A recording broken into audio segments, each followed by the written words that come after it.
नमस्कार जोहार, मैं आकाश कुमार। आप देख रहे हैं 24x7 झारखंड न्यूज। चलिए देखते हैं सुबह से लेकर शाम तक की तमाम बड़ी खबरों को।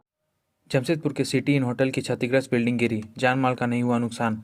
जमशेदपुर के NH 33 स्थित सिटी इन होटल की क्षतिग्रस्त बिल्डिंग देर रात अपने आप गिर गई। बिल्डिंग गिरने से जान माल का कोई नुकसान नहीं हुआ। मंगलवार को बिल्डिंग में दरार आने के बाद जिला प्रशासन ने एहतियात बरतते हुए बुधवार को 2 ब्लॉक को खाली करा दिया था। इसमें एक क्षतिग्रस्त भवन का ब्लॉक जिसमें कौशल विकास केंद्र चलता था और दूसरा उससे सटा हुआ था, जिसके बाद दीनदयाल उपाध्याय कौशल विकास केंद्र भवन के 100 फीट की परिधि में SDO पीयूष सिन्हा ने धारा 144 लगा दिया था। मानगो अंचल अधिकारी की रिपोर्ट पर यह कार्रवाई की गई थी। CO ने 16 नवंबर को दी गई अपनी रिपोर्ट में 15 नवंबर की घटना का जिक्र करते हुए बताया कि भवन के दुर्घटनाग्रस्त होने की आशंका है, जिसको देखते हुए 100 फीट की परिधि में धारा 144 लगाया जाए। 22 वर्ष बाद औपनिवेशिक व्यवस्था को बदलने की हुई शुरुआत। केन्या के प्रसिद्ध साहित्यकार निगुगिवा थियोंगो के अनुसार शासित समूह की संस्कृति, कला, इतिहास को नष्ट कर देना या जानबूझकर उपेक्षा करना औपनिवेशिक शक्ति का सांस्कृतिक हथियार है। यह सांस्कृतिक आक्रमण उपनिवेशों की जनता की संस्कृति के खिलाफ लंबे समय तक जारी रहता है। नव औपनिवेशिक स्थितियों में यह सांस्कृतिक हथियार और भी तेजी से काम करता है ताकि औपनिवेशिक शासकों के हितों की रक्षा करने वाली मानसिकता का निर्माण हो सके। DSC के 8 बार पत्र लिखने के बाद भी DPS रांची ने नहीं लिया नामांकन। शिक्षा के अधिकार अधिनियम 2009 का पालन दिल्ली पब्लिक स्कूल रांची नहीं कर रहा। सत्र शुरू हुए 7 माह बीत गए, इसके बावजूद 15 बच्चों को नामांकन नहीं मिला। इन बच्चों की सूची जून में ही जिला शिक्षा अधीक्षक सह नोडल पदाधिकारी RTI रांची आकाश कुमार ने स्कूल को भेजी थी। स्कूल को नामांकन जल्द पूरा कर DSE कार्यालय को अवगत कराने की बात कही गई थी। बावजूद इसके DPS रांची ने बच्चों का नामांकन नहीं लिया। इस दौरान मई से अब तक नोडल पदाधिकारी 8 बार प्राचार्य को पत्र भेजकर हिदायत दे चुके हैं। चयनित बच्चों के अभिभावक गुरुवार को जाकिर हुसैन पार्क के समक्ष धरना देने पहुंचे। इधर DSE ने कहा कि जिन स्कूलों ने अब तक RTI के तहत नामांकन प्रक्रिया पूरा नहीं किया है, उन स्कूलों के प्राचार्यों के विरुद्ध 19 नवंबर के बाद कार्रवाई की जाएगी। रांची के संत पॉल कैथेड्रल के 150 वर्षीय जुबली समारोह आज से 12 सितंबर 1870 को रखी गई थी नींव। CNI छोटा नागपुर डायसिस के प्रमुख गिरजाघर बहुबाजार रांची स्थित संत पॉल कैथेड्रल का 150 वर्षीय जुबली समारोह मनाया जाएगा। इसकी नींव 12 सितंबर 1870 को रखी गई थी। इस गिरजाघर के निर्माण में कुल 26,000 रुपये खर्च हुए थे। इसके लिए कोलकाता डायसिस के गिरजा निर्माण फंड से 7500 रुपये, जनरल ET डाल्टन से 3000 रुपये व एंग्लिकन बिशप मिलमैन से 2000 रुपये मिले थे। राजधानी रांची के सड़क पर डटे कार्यकर्ता, केंद्र पर गरजे सत्ता पक्ष के नेता। मुख्यमंत्री आवास के सामने ही कार्यकर्ता जमा हो गए हैं। पूर्व में कहा गया था कि मोराबादी में सब एकत्र होंगे, सब वहीं एकत्र भी हुए। आनन फानन में CM आवास के सामने सड़क पर ही मंच बना दिया गया। दिन के 1:30 बजे के करीब कार्यकर्ता छोटी गाड़ियों व पैदल आकर CM आवास के समक्ष एकत्र होने लगे। गाड़ियों पर पोस्टर सटे थे, लिखा हुआ था जनाक्रोश रैली।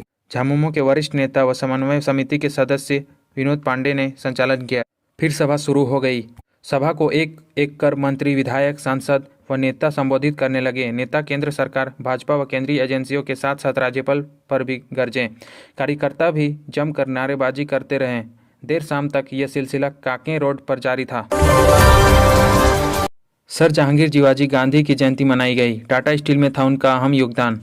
सन 1956 में टाटा स्टील प्रबंधन और टाटा वर्कर्स यूनियन के बीच हुए ऐतिहासिक समझौते में सर जहांगीर जीवाजी गांधी का महत्वपूर्ण योगदान था, जिसने कर्मचारियों और टाटा स्टील के प्रबंधन के बीच घनिष्ठ संबंध की नींव रखी। इससे प्रबंधन और कर्मचारियों की संयुक्त परिषदों की त्रिस्तरीय प्रणाली का गठन हुआ। वे कल्याण और सुरक्षा उपायों को बढ़ावा देने और कर्मचारियों की कार्य स्थितियों में सुधार के लिए जिम्मेदार थे। गवर्नर एटम बम छोड़ने की बात करते हैं और सामान आता है, छापेमारी होने लगती है। हेमंत सोरेन। मुख्यमंत्री हेमंत सोरेन ने कहा कि ED ऐसे सामान भेज रहा है मानो मैं देश छोड़कर जा रहा हूं। मुख्यमंत्री ED कार्यालय जाने के पूर्व अपने आवास में मीडिया से मुखातिब हुए। उन्होंने जांच एजेंसियों से लेकर राज्यपाल तक पर केंद्र के इशारे पर काम करने का आरोप लगाया। CM ने कहा कि सरकार बनने के बाद से ही विपक्ष इसे गिराने के षड्यंत्र में लगा हुआ था। यह साजिश की पनडुब्बी पानी में डूब डूब कर काम कर रहा था।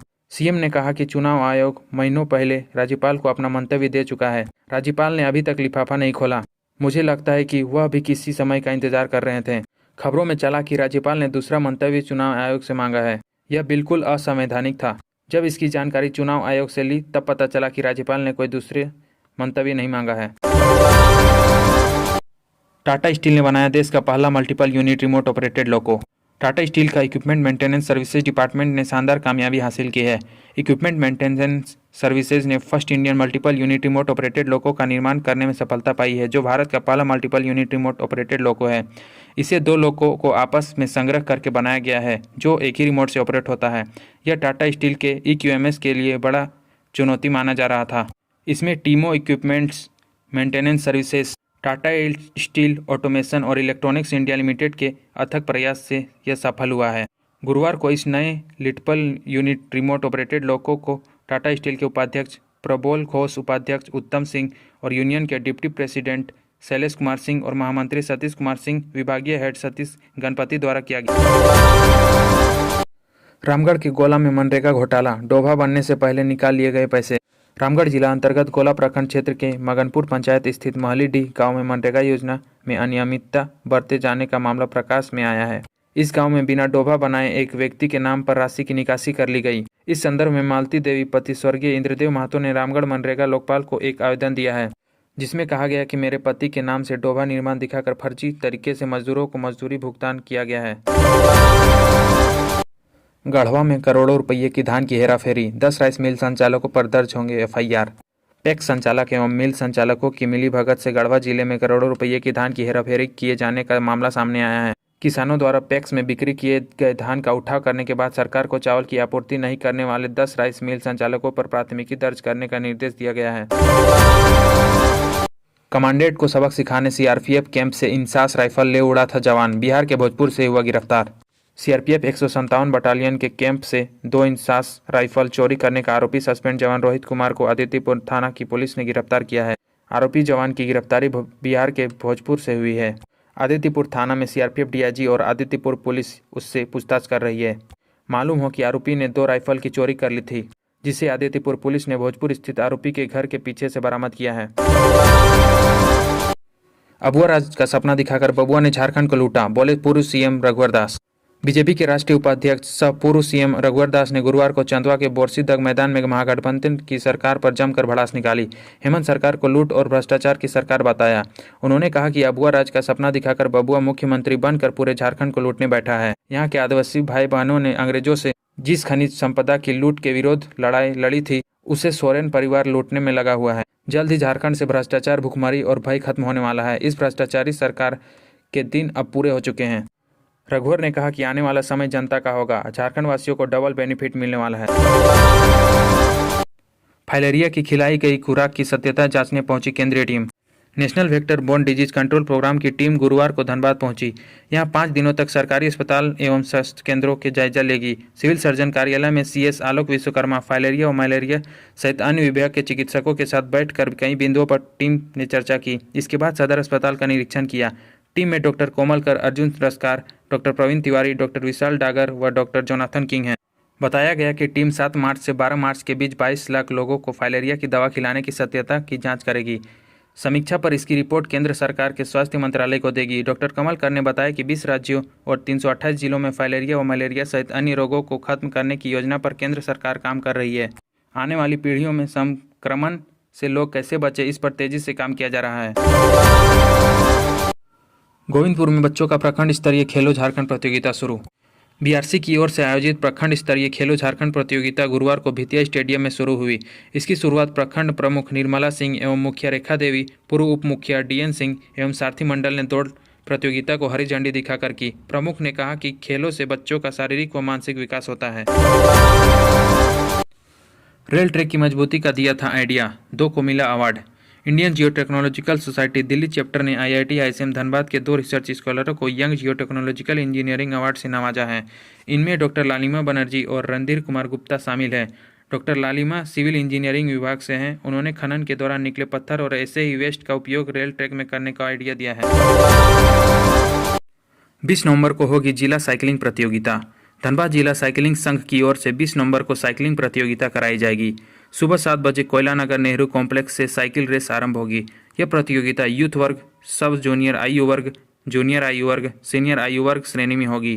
प्रथम, द्वितीय व तृतीय स्थान पर आने वाले खिलाड़ियों को प्रमाण पत्र व पदक देकर सम्मानित किया जाएगा। प्रथम स्थान प्राप्त करने वाले खिलाड़ी को 1000 का कैश प्राइज दिया जाएगा। विजय प्रतिभागी झारखंड राज्य साइकिलिंग प्रतियोगिता में चयनित होंगे। प्रतियोगिता में भाग लेने के लिए इच्छुक प्रतिभागी कोषाध्यक्ष अभिषेक पांडे, संयुक्त सचिव धनंजय महतो, आयोजन सचिव आलोक कुमार से संपर्क कर सकते हैं। रांची में अब पड़ेगी कड़ाके की ठंड। 4 दिनों में 4 डिग्री तक गिरेगा तापमान। हिमालय से चलने वाली ठंडी हवाएं झारखंड के उत्तर पश्चिम से प्रवेश करने के कारण रांची सहित पूरे राज्य में जोरदार ठंड पड़ने की असर है। अगले 3 से 4 दिनों में न्यूनतम तापमान 3 से 4 डिग्री तक गिर सकता है। भारतीय मौसम विज्ञान केंद्र रांची के वैज्ञानिक अभिषेक आनंद ने बताया कि 18 नवंबर से ठंड का असर पूरे राज्य में दिखेगा। पलामू प्रमंडल में ठंड का सबसे अधिक असर हो सकता है। डाल्टनगंज, मेदिनीनगर, लातेहार, गढ़वा में झारखंड के उत्तर पश्चिमी इलाके में शीतलहर चलने की ज़्यादा संभावना है, यानी उत्तर पश्चिम के क्षेत्र में ठंड का असर ज़्यादा दिखेगा। वहीं अगले 4 दिनों में रांची में न्यूनतम तापमान 13 डिग्री से गिरकर 9 से 10 डिग्री पर आ सकता है। राज्य में सबसे ठंडा सिमडेगा रहा। यहाँ न्यूनतम तापमान 10.5 डिग्री रिकॉर्ड किया गया। सुबह के कोहरे के बाद दिन में धूप खिली रहेगी और आसमान साफ रहेगा। हर वार्ड में अब महिला बच्चों का इलाज करेंगे गायनी व चिल्ड्रन स्पेशलिस्ट डॉक्टर। दिल्ली के मोहल्ला क्लिनिक की तर्ज पर राजधानी रांची में भी अर्बन हेल्थ एवं वेलनेस सेंटर खुलेगा। केंद्र सरकार ने 15वें वित्त आयोग के फंड से रांची के सभी वार्डों में सेंटर खोलने की मंजूरी दे दी है।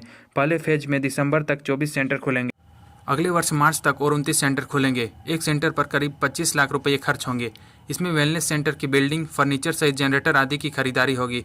स्वास्थ्य विभाग और नगर निगम द्वारा संयुक्त रूप से इन सेंटर्स का संचालन किया जाएगा। इस सेंटर की सबसे बड़ी खासियत होगी कि यहाँ मरीजों का इलाज के साथ योग भी सिखाया जाएगा। सप्ताह में सभी दिन फिजिशियन डॉक्टर मरीजों का इलाज करेंगे। इसके अलावा 2 दिन महिला और शिशु रोग विशेषज्ञ अपनी सेवा देंगे, ताकि महिला और बच्चों का उपचार के लिए रिम्स और सदर हॉस्पिटल जाने की जरूरत न पड़े। सेंटर में एक और योग जोन बनाया जाएगा, जहां सरकार द्वारा चयनित प्रशिक्षक लोगों को योग सिखाएंगे। सभी सेंटर में लैब बनेगा, जहां खून की जांच की भी होगी। इसके अलावा मरीजों को निःशुल्क दवा भी दी जाएगी।